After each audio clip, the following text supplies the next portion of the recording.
Into every generation, a Slayer is born, one girl in all the world, a chosen one. She alone will wield the strength and skill to fight the vampires, demons, and the forces of darkness, to stop the spread of their evil and the swell of their number. She is the Slayer.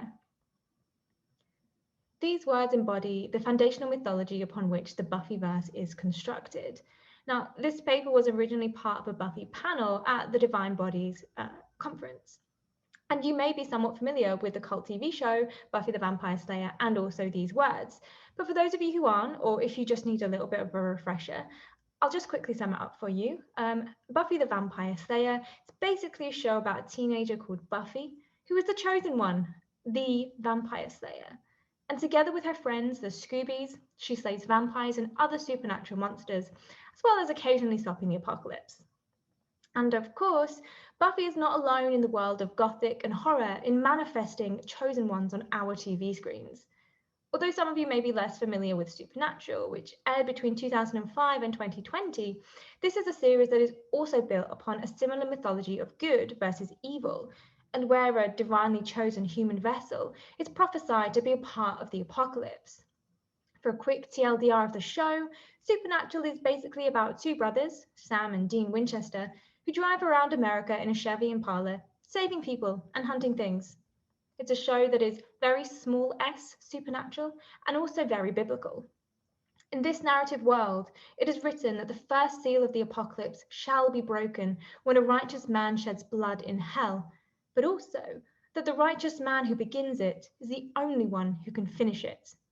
That righteous man is Dean Winchester, who is the perfect human vessel for the Archangel Michael, a concept that I will explain later. And before we get started, I also want to quickly mention another similar narrative that you may also be familiar with, of a baby born in Bethlehem in the town of David. And as the Gospel of Luke declares, this baby is a savior. He is the Messiah. He is the Lord. So, echoing to various degrees the story of the Christian Messiah, the characters of Buffy Summers and Dean Winchester can be read as Christ figures or chosen ones. This is not to read them as Jesus figures, where they are analogous to Jesus, but rather to read them through the popular trope of Christ figures that exists across literature, film and TV, and pop culture. Fulfilling and resisting their show's respective mythologies, Buffy and Dean are chosen, resurrected, and saved, while their bodies, reflecting their status as chosen ones, are sites where divinity and humanity intersect. This paper aims to explore Buffy and Dean as Christ figures, or simply as chosen, examining the ways that their radical rejection of the foundational mythologies of their shows and their refusal to conform to what has been pre-written leads to a narrative rupture that disrupts conventional Christ figure narratives and the exclusive sacrificial destiny of the singular chosen one. Finally, I hope to conclude this paper by questioning who gets to be chosen and who gets to be saved, and also who is determined to be divine. Okay, so before we delve into the world of Buffy and Supernatural, let's talk about what exactly is a Christ figure. And for this, I am hugely indebted to the work of Emily Marlowe, whose research focuses on Christ figures. And if you want to know more about this topic, then do check out their work.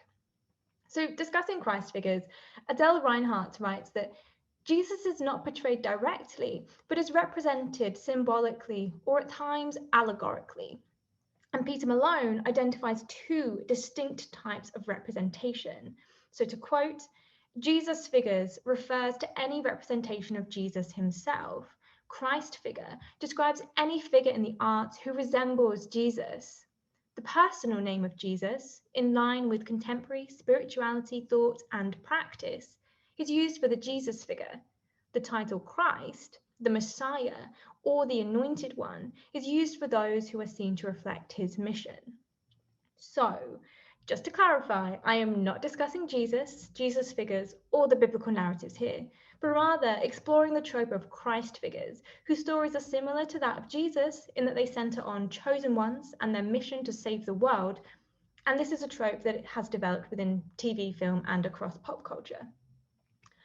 And Here on screen, you can see just some of the characteristics attached to Christ figures, although I do want to point out that this list is by no means exhaustive, and I have selected specific characteristics that I feel best fit with the stories of Buffy and Dean.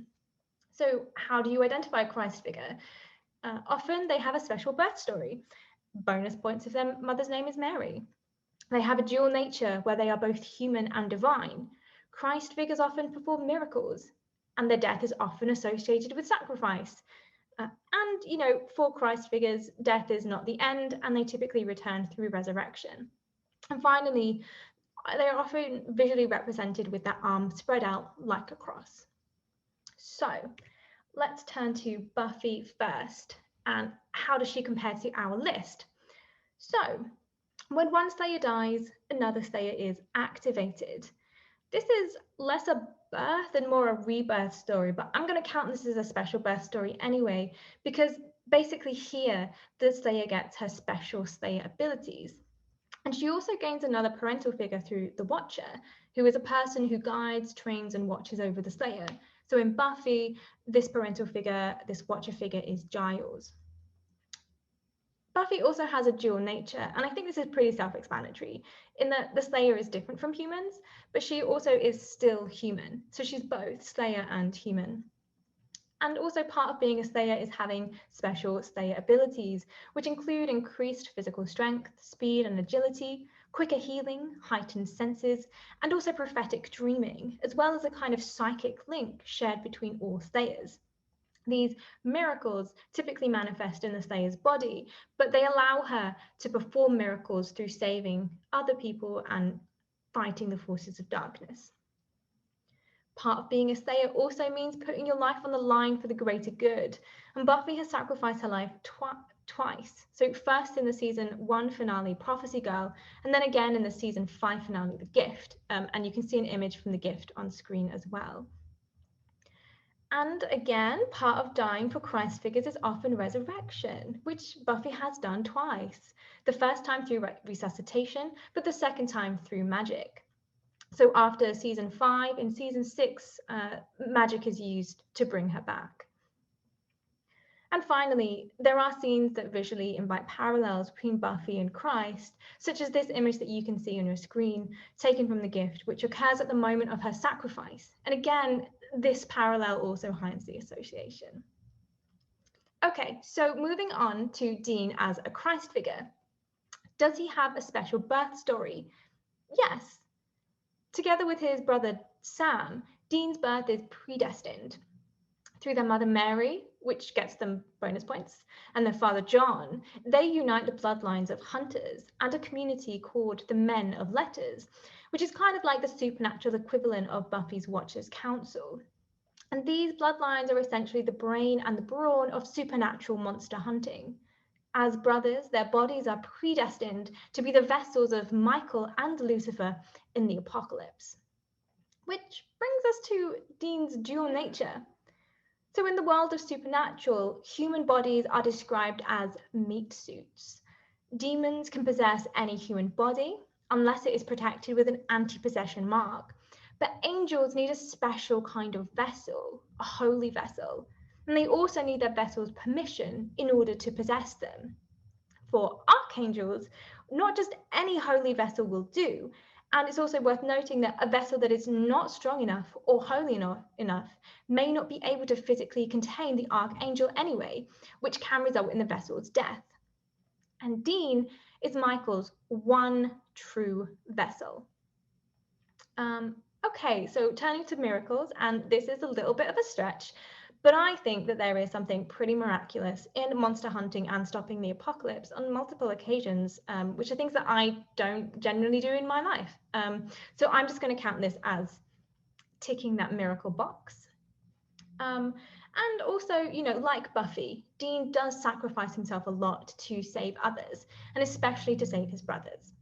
Now, I don't have time to go into detail about the brother sacrifices here, but it is integral to the show, and I am happy to talk about it more. So if you would like to see me talking more about sacrifice and supernatural, let me know in the comments of this paper, or just tweet me, and maybe I will do that. And again, Like Buffy, Dean comes back after he dies, although he does die quite a bit more than Buffy does. And actually, over 100, I think maybe 106 of these deaths occur in one episode called Mystery Spot, which is, I guess, kind of cheating. But even if you take those away, he still dies a lot and he comes back a lot. So he dies and is resurrected many, many, many times. And then again, finally, there are scenes that visually invite a reading of Dean as a Christ figure. And here on the page, you can see a picture, an image of him being tortured in hell with his arms spread out like a cross. And you can also see a substantial wound piercing his side. Now, before we move on, I want to pause a little bit longer on the death and resurrection of Buffy and Dean. Not just because I think there are some really interesting parallels between the ways that these moments are depicted in both shows, as you can see in these GIFs, but to highlight how their resurrection is very much tied to their bodies and a physical, painful, and isolating experience. Buffy is pulled out of heaven by her friends, while Dean is pulled out of hell by Castiel, angel of the Lord. These acts suggest a physicality and the idea that Buffy and Dean have been chosen. Dean's body is also physically marked with the handprint of Castiel, as we find out later. When they wake up, however, they are alone, and we experience with them the terror of suddenly finding yourself alive and trapped in a coffin. We watch Buffy's body supernaturally regenerate, and we hear Dean's voice, hoarse from lack of use, as he tries to scream for help. But of course, there is only one way out, to dig their ways out of their coffin and pull themselves out of the grave. As you can see on these images here, and again, I've tried to arrange them so you can see the parallels between these moments in the shows. So, trapped in the claustrophobic space of the grave with the resurrected chosen one, it's also worth noting that the viewer is forced into a voyeuristic role where we gaze upon the suffering of Buffy and Dean, and we witness the bodily trauma inflicted upon them in these moments. These resurrection scenes mark their bodies as other, and indeed the scars on their hands from clawing their way out of the grave serve as a physical reminder that few, if any humans, have been resurrected and then had to dig themselves out of their graves in this way. It also fuels an anxiety about their chosen status. What if, as Spike says to Buffy, you came back wrong? Or Castiel, telling Dean that he pulled him out of hell because God commanded it, observes, you don't think you deserve to be saved. Okay, so hopefully you are with me so far in identifying Buffy and Dean as Christ figures. And now I want to talk about how we can read them as disruptive Christ figures and the ways in which their stories disrupt conventional Messiah narratives. Critics such as Anton Karl Kozlovic have questioned whether Christ figures are simply Jesus covered in a secular wrapper. But perhaps we can also look at some Christ figures as moving away from a pop gospel message altogether, where they borrow the tropes and symbols of Christ figures such as death, resurrection, and sacrifice, but are not rooted in Christian theology or in promoting a Christian Messiah and a Christian message through this pop gospel. While I think that the concept of death of the author is important, especially where Buffy is concerned, I do think that it's also worth noting that Joss Whedon, the creator of Buffy, is open about his own atheism. While Eric Kripke, creator of Supernatural, and many of the show's writers and producers are in fact Jewish. Adam Glass, a writer and producer on Supernatural, described the SPN writers' room as a hotbed of Jewish communists. Now, this may seem like an obvious thing to point out, but it is really important to note that Judaism and Christianity are not the same thing.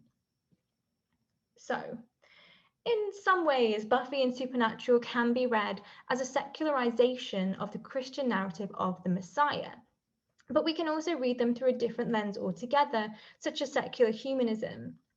As I have argued elsewhere, for example, the stories of both Sam and Dean in Supernatural actually manifest a rejection of Jesus like sacrifice altogether in favour of sacrifices that are more selfish, humanistic, and rooted in family, as opposed to saving the world for the greater good.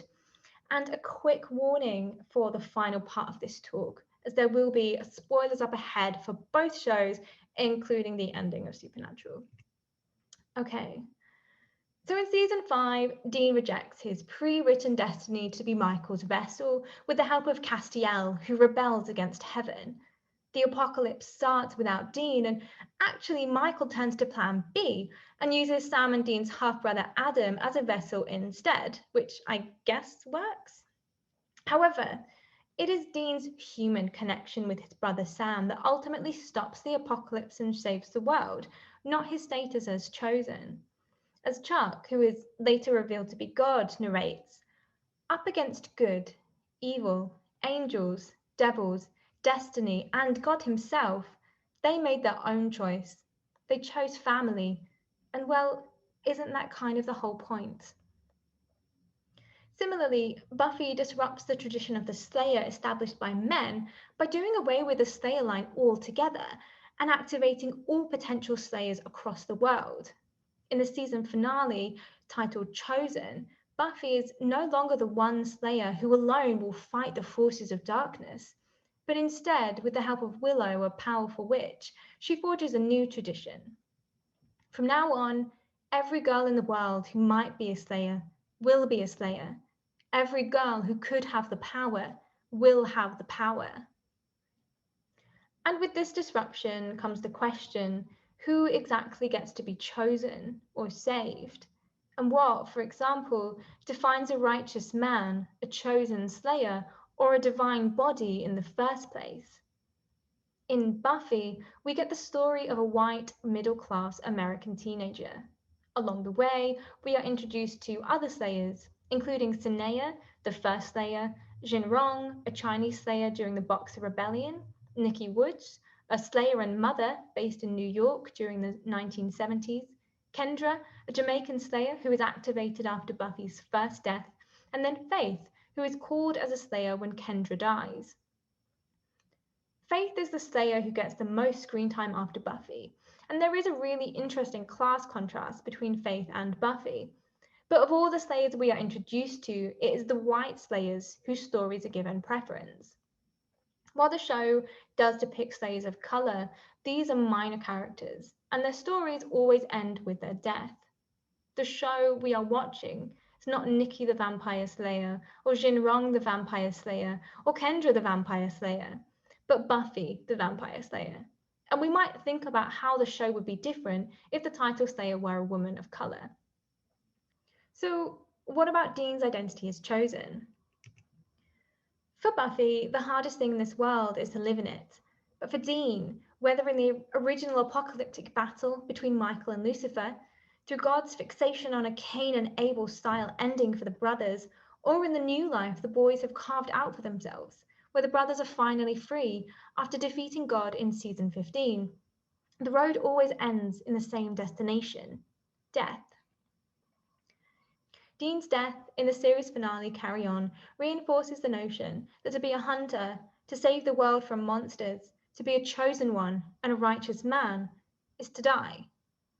Unlike Buffy, whose ending can, even now, still be seen as somewhat radical and feminist, the finale of Supernatural seems oddly out of touch with its secular humanistic team free will, its found family narratives, and its rejection of typical Jesus-like sacrifices. Scholars such as Julia M. Wright have done really great work exploring Dean's working-class masculinity and his alienation from upward-class mobility. Nonetheless, it is still worth noting that Supernatural's righteous man is a white American man, while if we look beyond Dean to Supernatural as a whole, we see the preservation of a narrative that is implicitly and at times explicitly coded as white, cis, heteronormative, and ableist. Turning to fan theory and queer readings, however, we can uncover a subtextual interpretation of Dean as queer, and specifically as bisexual. Now, I don't have time to go into all the reasons why the story of Dean Winchester and Castiel, Angel of the Lord, is the greatest love story ever told. So let's just say that that part of this talk is in the hands of a rogue translator and a redacted Spanish dub. But I do want to say that the editorial decision to leave Dean's sexuality and whether or not he reciprocates Castiel's declaration of love is disappointing when it comes to talking about this idea about who gets to be saved and who is defined as righteous and divine. And as you can see from this stat from the 2018 Where We Are TV report from GLAAD, although bisexual representation in TV is increasing, this still primarily skews towards bisexual women, with only 33 bisexual men reported in their report. Leaving Dean's bisexuality as subtext means that it is easily erased within interpretations and often is. Unlike Buffy, we are left with yet another chosen one who is white and heterosexual. So, thinking about chosen ones, divine bodies, and representation, I'll leave you all with a question. Where do we go from here? Thank you for listening.